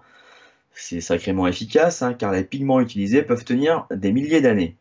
On distingue tout un tas de formes différentes, mais si on regarde de plus près sur une partie de la fresque, qu'est-ce qu'on peut voir au niveau du rectangle blanc? Eh ben, on peut voir quelque chose qui n'a peut-être pas tant que ça à voir avec des Vanginas ou des entités surnaturelles, finalement, hein, lorsqu'on voit ces pochoirs de main de 5 et 3 doigts. Et j'imagine que les scientifiques vont nous dire qu'il s'agit de pattes d'animaux locaux que les aborigènes auraient coupées pour ensuite souffler dessus, dans le cadre d'un rituel chamanique pour relier l'humain à l'animal. Alors, j'ai complètement inventé cette explication, hein, car j'ai pas davantage d'infos sur cette fresque. Je remercie au passage Manu, hein, pour m'avoir transmis ces images de traces de mains tridactyles. Le plus curieux, c'est que ce n'est pas sans nous rappeler cette statuette Maya, avec ses têtes bleues aux yeux globuleux et au long nez, qui pose sa grosse main tridactyle sur cette femme au crâne allongé. Et je vous avais demandé si cette statuette avait pu naître de l'imaginaire de l'artiste Maya qui l'avait façonnée. Ou est-ce que des êtres bleus aux mains tridactyles circulaient dans le monde Maya il y a 1200 ans, voire avant? De la même manière, lorsqu'on pose à côté les mains tridactyles de Nazca, ça n'a pas l'air d'être les mêmes formes de mains que sur la fresque australienne. Mais quand même. Alors est-ce que, concernant ce qu'on vient de voir en Australie, l'association entre un corps de fourmi, la peau blanche et des mains tridactyles ne pourrait pas nous faire penser, là encore, au petit gris, ou encore les Miminous des chroniques du Nirkou d'Anton Parks, dessinés avec 5 doigts par France Lavigne et avec 3 doigts par Manu Alterac? Question. En ce qui concerne les Miminous, Anton Parks nous précise que ce terme signifie les serviteurs des charges hostiles. Il nous dit également que ces êtres travailleraient en groupe et réagiraient comme des fourmis. Ils seraient très disciplinés et totalement obéissants aux ordres de leur créateur et maître, les dieux reptiliens. Je mets les petits gris à l'échelle, hein, puisque le peuple fourmi est censé être de petite taille, et les reptiliens de très grande taille. Le plus étonnant, encore une fois là-dedans, c'est que 2 des principaux dieux créateurs des aborigènes sont, devinez qui, ou devinez quoi? Mangar Kunjar Kunja, j'espère que je prononce bien, le dieu lézard à l'origine de la création des êtres humains, et le serpent arc-en-ciel, soit 2 divinités reptiliennes. Est-ce que ça commencerait pas à faire beaucoup comme coïncidence, Maurice? Si on revient à nos mains tridactyles australiennes, mayas et péruviennes, il se trouve que Manu en a trouvé plein d'autres partout sur Terre. Là, je vous ai fait une sélection située sur le continent américain, en Argentine, au Mexique, au Pérou, au Chili ou encore au Brésil, hein. Et vous voyez en plus que les êtres représentés, en plus d'avoir des mains et des pieds à 3 doigts, ils ont aussi parfois ces petites antennes a priori caractéristiques du peuple fourmi. Et il y en a un en plus en bas à droite, il ressemblerait pas un peu à E.T. l'extraterrestre, hein, qui lui a 4 doigts, si vous comptez bien. Et quand je vous dis que Manu en a trouvé partout sur Terre, c'est vraiment partout sur Terre. Voilà une carte du monde sur laquelle il a posé un point rouge correspondant à un endroit où on a retrouvé la représentation d'un être tridactyle, que ce soit sur des pétroglyphes, des peintures rupestres, des statues, des vases, des bijoux, etc. etc. Et il m'a dit qu'il avait encore 5 visuels comme celui-ci, hein. Il m'a d'ailleurs demandé de vous annoncer qu'il vous dévoilera très bientôt tout le travail colossal qu'il accomplit depuis tant d'années dans un ouvrage. J'ai hâte de lire et de voir ça, j'avoue, hein, car quand je vois cette carte, est-ce qu'on peut encore dire qu'il s'agit de coïncidence? En ce qui nous concerne, par rapport à la zone géographique qui nous intéresse, je vais reprendre cette carte de Manu pour centrer sur l'Amérique du Nord, où il y en a un sacré paquet, et où vit le peuple Hopi aujourd'hui. Parce que, ben oui, je vais quand même aller au bout de l'histoire d'Ours Blanc et de ses ancêtres, hein, qui, rappelez-vous, auraient été rapatriés des Pléiades par Enki, qui les auraient amenés sur Mu, accompagnés de ceux que les Hopis appellent les Kachina, à savoir des extraterrestres, qui les aidèrent dans leur développement sur Mu pendant des milliers d'années. Je l'évite car vous connaissez maintenant cette histoire par cœur. Sur l'Atlantide de l'époque, à droite de la carte, régnait la terrible reptilienne Nephthys qui aurait provoqué une guerre il y a 80 000 ans, une guerre qui aurait mis fin au continent de Mu, mais pas à ses habitants, puisque quelques-uns parvinrent à s'échapper, aidés par les Kachina qui les transportèrent notamment à bord d'astronefs jusqu'en Amérique du Sud, à Tiwanaku d'abord, détruite, reconstruite plusieurs fois, avant que certains clans ne décident de tracer la route à nouveau vers le nord pour créer la cité de Palenque. Voilà, j'espère que je suis clair et que je vais pas trop vite, mais vous pouvez reprendre les émissions de toute façon pour reprendre tout ce récit où je vais davantage en détail. Ours Blanc nous dit qu'une fois que la Palenque de l'époque fut détruite par un tremblement de terre, de nombreux clans migrèrent à nouveau plus vers le nord pour arriver dans la région où ils vivent toujours depuis au moins 4000 ans, nous dit Ours Blanc. Alors on va zoomer sur ce secteur de la réserve des Hopis, dans l'état d'Arizona aux États-Unis, avec ce point jaune qui désigne Oreibi au milieu d'un plateau désertique. Donc, en repère géographique, vous avez Las Vegas à gauche, en petit point jaune et blanc et bleu, Phoenix en bas et le Grand Canyon que j'ai écrit en bleu foncé. Pour en revenir donc à Oreibi, ce village est aujourd'hui considéré par les archéologues comme étant possiblement le lieu habité le plus ancien d'Amérique du Nord, avec une ancienneté d'environ 1000 ans pour eux. Mais pour les Hopis et pour Ours Blanc, ce village aurait été créé il y a au moins 4000 ans.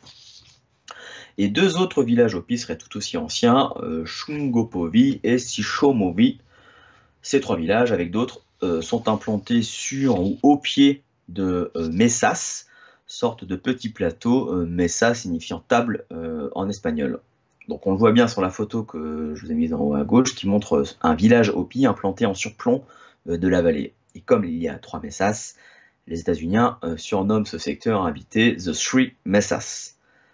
Les Hopis sont aujourd'hui un peuple de moins de 7000 âmes, vivant majoritairement au niveau de ces trois mesas, qui se situent dans une réserve, ici détourée en rouge. Sachant qu'avant que les Espagnols débarquent, ce que les Hopis savaient et avaient anticipé, nous dit Ours Blanc, le territoire Hopi était beaucoup plus vaste, au moins toute la surface de la carte que vous avez sur cette diapo. Une anecdote racontée par Ours Blanc est assez symptomatique du rapport entretenu entre ces Espagnols colons et les Amérindiens. Il nous raconte que quand les Espagnols arrivèrent, tout avait... Je vais reprendre ma voix. Quand les Espagnols arrivèrent, tout avait été préparé pour les recevoir. Nos anciens et nos chefs religieux vinrent pour les accueillir. Les étrangers portaient des armures et toutes leurs armes, mais nous n'avions pas peur. Nous pensions encore qu'il s'agissait de frères, d'êtres humains civilisés. Puis, la tragédie commença. Le chef d'Oreibi tendit la main pour montrer le signe de la vraie fraternité. Si l'homme en face avait compris ce signe, tout aurait été bien. Mais quand le chef d'Oreibi tendit sa main, l'Espagnol crut qu'il voulait un cadeau et lui donna des babioles sans valeur. Et il poursuit. Ce fut un coup dur pour les Hopis. Les étrangers ne connaissaient pas le signe de la fraternité. Notre peuple prit alors conscience qu'à partir de ce moment, le malheur s'abattrait sur les Hopis. Et cela s'est passé ainsi, puisque nous l'avons vécu. À noter qu'à l'inverse, d'autres tribus indiennes du sud des États-Unis, comme les Apaches, les Comanches ou encore les Navajos, les Hopis ont choisi de résister par la non-violence au rouleau compresseur de l'envahisseur blanc. Je ne l'ai pas encore précisé, mais Hopi est la contraction de Hopitu-Shinumu, qui signifie le peuple de la paix en français. Et quand on veut être dans la paix avec l'homme blanc qui convoite ton territoire, ben t'es un peu mal barré quand même. Tu te fais manipuler, extorquer, génocider. Les États-Unis d'Amérique se sont quand même construits sur un génocide des Amérindiens, faut pas l'oublier. Et quand il y a eu des traités de paix et des accords trouvés, les Hopis se sont encore fait manipuler et extorquer. Et donc à la fin, ben, tu récupères une portion congrue de ce qui était autrefois ton territoire, cerise sur le gâteau manipulatoire.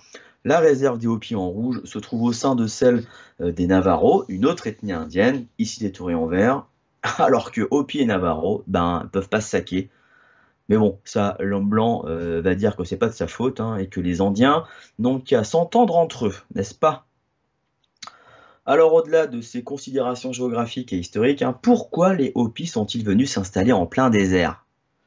Ours Blanc répond que c'est en raison d'un Kachina qui leur aurait dit que près d'Oraibi se trouverait le centre de l'univers. Oui, en effet, ça peut être une bonne raison. Mais quand on regarde de plus près la logique de leur installation, alors certes, il y a les Srimesas, mais si on s'éloigne un peu, et qu'on prend en compte d'autres villages en dehors de la réserve où vivent les Hopis, mais également des lieux sacrés comme des canyons au niveau des points jaunes, et bien curieusement, il y a une forme qui se dégage lorsqu'on les relie tous. Et cette forme, vous l'aurez deviné pour les plus attentifs d'entre vous, c'est la constellation d'Orion. Alors pas dans ce sens-là, mais plutôt dans ce sens-là. Et si on superpose la configuration des lieux Hopi sur la constellation, ça nous donne ça. Cette configuration ne paraît pas si déconnante si tant est qu'elle a été intentionnelle. Alors cette idée ne vient pas de moi, mais d'un auteur états-unien, Gary David, dans son livre The Orion Zone. C'est un auteur indépendant qui habite l'Arizona et qui étudie les Hopis et l'emplacement de leur village et lieux sacrés depuis de nombreuses années. Et c'est dans ce livre que vous trouverez les explications de pourquoi il a choisi telle ou telle village et canyon plutôt que d'autres. Et je n'en ai pas encore fini avec les Hopis, car il faut que je revienne quelques instants sur ces fameux Kachina et le peuple fourmi qui jalonne le récit d'Ours Blanc, mais aussi dans d'autres légendes et mythes racontés par d'autres Hopis. Donc aujourd'hui, pour les Hopis, les Kachina ressemblent à ça, à savoir des poupées qui sont offertes aux enfants après les cérémonies pour qu'ils se familiarisent avec ces êtres invisibles. Les anthropologues les appellent esprits, un genre d'intermédiaire entre l'être humain et son créateur.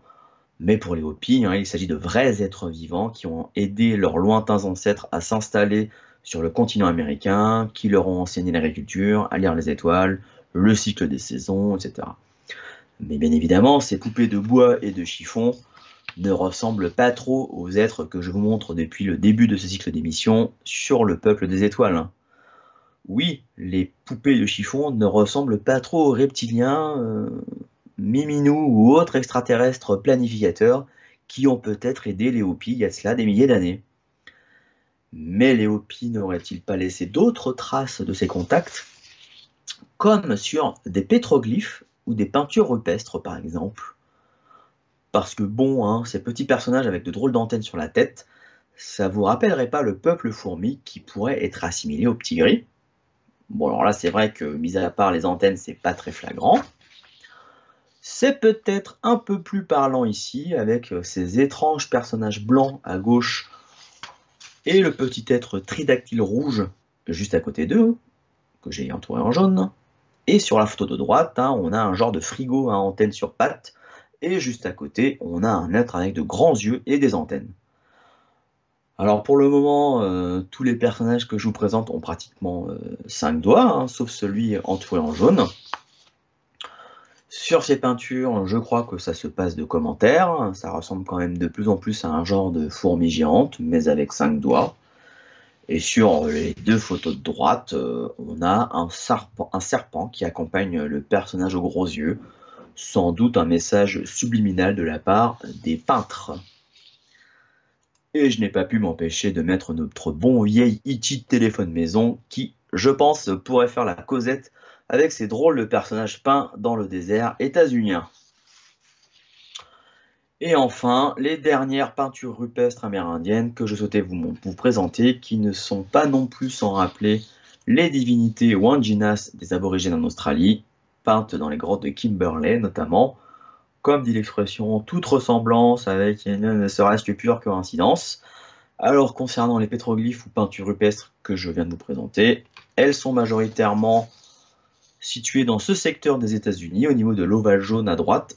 La plus grosse proportion se trouve dans l'Utah, soit à quelques encablures de l'actuel territoire Hopi en rouge en bas à droite. Géographiquement, on est sur ce qui est appelé le plateau du Colorado, un endroit très sec et très aride. Les Hopis, comme je le disais, ont des tas d'autres légendes, mythes ou prophéties que vous trouverez dans des livres ou sur Internet. Le récit d'Ours Blanc fait partie d'une d'entre elles. Avant de se quitter, parce que oui, on va se quitter, il y a une dernière histoire dont je souhaitais vous parler, qui n'est pas tant éloignée que ça de celle d'Ours Blanc, puisqu'elle évoque un lieu où des survivants de la Lémurie vivraient depuis des milliers d'années. On est toujours aux États-Unis. Il s'agit du mont Shasta, situé à plus de 1000 km de chez les Hopi, au nord de la Californie, au niveau du Point Bleu. Le mont Shasta est un ancien volcan haut de 4317 mètres, ce qui en fait le plus haut sommet de la Californie. Il présente la particularité d'être à 3000 mètres au-dessus de la plaine alentour, ce qui fait que, par temps clair, il peut être vu à plus de 200 km à la ronde. Étant donné qu'il n'est relié à aucune autre montagne environnante, il se dresse seul, jaillissant brusquement et abruptement du sol comme un géant solitaire mystique, ce qui a suscité l'admiration et l'imagination des peuples autochtones environnants qui ont tissé toutes sortes de mythes et de légendes à son sujet. L'un de ces peuples, le peuple Klamath, prétend que le mont Shasta est habité par le chef spirituel Skell, qui serait descendu du ciel au sommet de la montagne. C'est donc une montagne éminemment sacrée pour eux, mais aussi pour de nombreuses personnes dans le monde qui le perçoivent comme un des lieux les plus sacrés de notre planète. L'autre histoire étrange qui entoure ce sommet est l'idée qu'il abriterait une mystérieuse civilisation ancienne de réfugiés de la Lémurie. Et enfin pour d'autres, et de manière complémentaire à ce que je viens de dire, il abriterait une base extraterrestre, puisque de nombreuses observations d'OVNI auraient été faites à son sommet ou à proximité, et ce depuis très longtemps. Des ovnis qui se dissimuleraient derrière ces spectaculaires nuages, qu'on nomme nuages lenticulaires, afin de ne pas être vus en plein jour, et qui donc rejoindraient une base se trouvant à l'intérieur de la montagne. Il faut avouer que ces nuages sont vraiment stupéfiants, et magnifiques aussi, mais très particuliers. Mais nous, ce ne sont pas les ovnis qui nous intéressent, enfin pas directement, mais plutôt cette histoire de ville cachée, appelée Telos, où vivraient des survivants de la Lémurie, tels que représentés sur le dessin de droite avec cette ville sous la montagne. Je ne vais pas revenir sur ce continent légendaire de la Lémurie, j'en ai longuement parlé dans l'émission de décembre 2020 intitulée Mu et la Lémurie. Pour résumer brièvement, pour moi, ces deux continents ont peut-être existé indépendamment l'un de l'autre, avec la Lémurie dans l'océan Indien et Mu dans le Pacifique.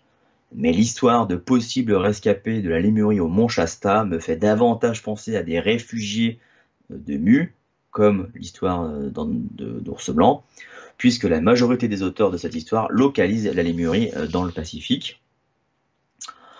Et si on reprend la carte que je vous montre déjà depuis de nombreuses émissions concernant les rescapés de Mu suite à la potentielle destruction de leur continent, il y a certes le gros contingent qui s'en va vers Tiwanaku en Amérique du Sud, mais des rescapés sont très certainement arrivés également en Nouvelle-Zélande, en Australie, en Indonésie, en Chine, au Japon, sans compter tous ceux qui seraient restés sur certaines îles pacifiques comme Hawaï ou l'île de Pâques. Mais on peut aussi très bien imaginer que certains survivants soient arrivés sur les côtes californiennes pour ensuite se réfugier dans une colonie souterraine au niveau du mont Shasta.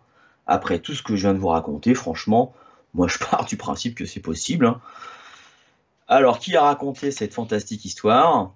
Alors, il y a d'abord eu Frédéric Spencer Oliver, alias Philos, dans son livre J'ai vécu sur deux planètes, un livre qui a vraiment été fondateur pour moi, puisqu'il parle également longuement de l'Atlantide et de la vie quotidienne sur ce continent, en plus d'évoquer bien évidemment les survivants de la Lémurie qui vivraient sous le mont Shasta. Puis c'est au tour de Harvey Spencer Lewis, le créateur du mouvement rosicrucien de la Morque, d'évoquer des lémuriens cachés dans le mont Shasta dans son livre La Lémurie, publié en 1931. Et enfin, Aurelia Louise Jones et son livre Telos, Révélation de la Nouvelle Lémurie, publié en 2002, qui parle plus précisément des conditions de départ des Lémuriens de leur continent d'origine et de la vie quotidienne dans cette ville souterraine de Telos, située sous le mont Shasta. Donc voilà une sélection de 3 livres que je vous conseille concernant cette histoire de possibles survivants de la Lémurie ou de Mu, sans compter la lecture du récit d'Ours Blanc, bien sûr. Je vais conclure maintenant ces 4 émissions avec cet avertissement plutôt pessimiste d'Ours Blanc, mais qui me semble tellement contemporain. Ce sera le feu qui détruira notre quatrième monde. Ce ne sera pas une guerre atomique, mais une arme électrique que l'on est en train de développer et qui sera découverte bientôt. Je ne sais pas comment agira cette arme exactement, mais elle enverra quelque chose qui ressemble à des ondes radio, et ça partira d'une station et ça ira partout. On peut éviter cette fin terrible si nous retournons sur le chemin du Créateur, mais je n'y crois pas. La prochaine grande catastrophe n'est pas loin, seulement quelques années. Cela doit vous sembler étrange dans votre monde, mais nous le savons. Nous, les Hopis, nous le savons. Bon, alors je sais que c'est pas très fun, hein, mais j'avais pas mieux sous la main. J'espère néanmoins que vous avez pris autant de plaisir à voir ces émissions que moi, j'en ai eu à les faire et à vous les compter.